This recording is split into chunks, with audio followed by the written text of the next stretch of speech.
皆様大変お待たせいたしました。 KCJ プレゼンツ2023年上半期 K-POP アイドル人気曲ランキング。それでは早速10位から見てまいりましょう。2023年上半期、まず第10位はニュージーンズ ETA。 リリースされたばかりですが、すでにトップ10に入ってくるという強さを感じます。韓国最大手のメロンではスーパーシャイに阻まれてまだピークは2位。その壁を破って1位に浮上できるのか注目したいところです。続いて第9位はジョングクセブン。満を持してソロデビューを果たした黄金マンね。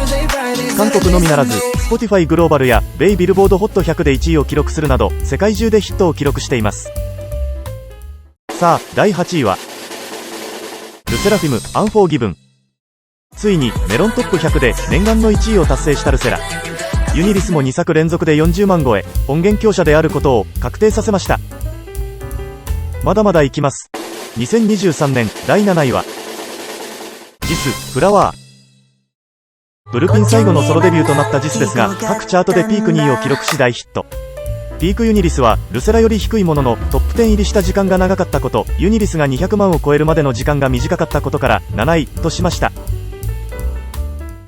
続いて第6位はエスパスパイシー。1年半前ガールズグループで初めてメロントップ100での1位を達成したエスパが再び1位を記録。ハント初動は170万枚を記録し、2023年8月時点で女性グル最多です。いよいよトップ5。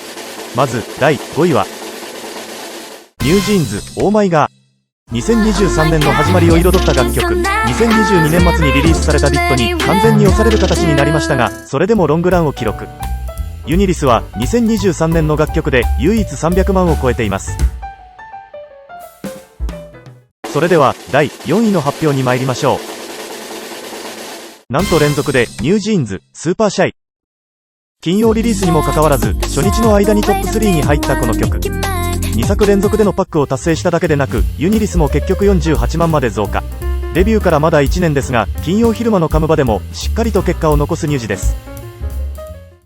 続いて3位といきたいところですが、その前に20位から11位までをダイジェストでお伝えしましょう。20位ハイキーローズブロッサム。デイ6の 4K が作詞した歌詞に多くの大衆が酔いしれ、チャートを大逆走。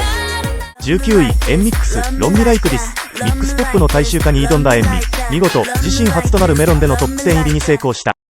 18位ヨジャアイドルアレジー。収録曲にもかかわらず高い順位を記録。歌詞に多くの共感が集まった。17位50/50キューピッド。米ビルボード HOT100 で20週超えは確実。 K-POP 女性グル最長記録を更新中。16位ニュージーンズ。収録曲だが全チャートでトップ10入り。ユニリスも20万超え。15位ヘヤンバイブ。ジミンをフィーチャリングに迎え上位にチャートイン。強さを見せつけた。13位タイステイシーテディベア。5曲目のジンクスを見事乗り越えメロントップ100チャートでの自己最高位をマーク。同じく13位セブンティーン孫悟空。男性グルでは異例となる30万近いユニリスを記録。12位予測スンファイティンヘヤジ。見事な連続セブチ。チャレンジも流行しチャートでも上位をキープ。11位ルセラフィムイブプシケ。収録曲にもかかわらず音楽番組で1位獲得。上半期の各 SNS を独占した曲。さていよいよトップ3に参ります。ここまでの順位はご覧の通りです。いよいよトップ3の発表です。第3位はアイブキッチュ。ここに来てアイブが登場。あと1日で100日連続1位だったニュージーンズのディットを止めた楽曲。2023年初のメロン1位達成曲です。さあ第2位はアイドルピンカ。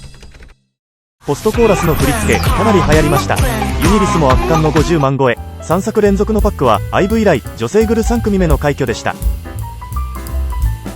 さあいよいよ栄えある第1位の発表です。アイブアイアム。見事なる4作連続のメロン1位。当然のようにパックも達成し TWICE 以来6年ぶりの3作連続の快挙。ピークのユニークリスナー数でも2位以下を大きく引き離しました。2023年上半期人気曲ランキング、ご覧のような格好となりました。トップ10のほとんどを4月以降にリリースされた楽曲が占めるというカムバックの渋滞ぶり。ヒット曲の連発でした。昨年は上半期と年間で大きく顔ぶれが変わっていたことから、この後の下半期にも期待が高まります。また年間ランキングでお会いしましょう。ごきげんよう。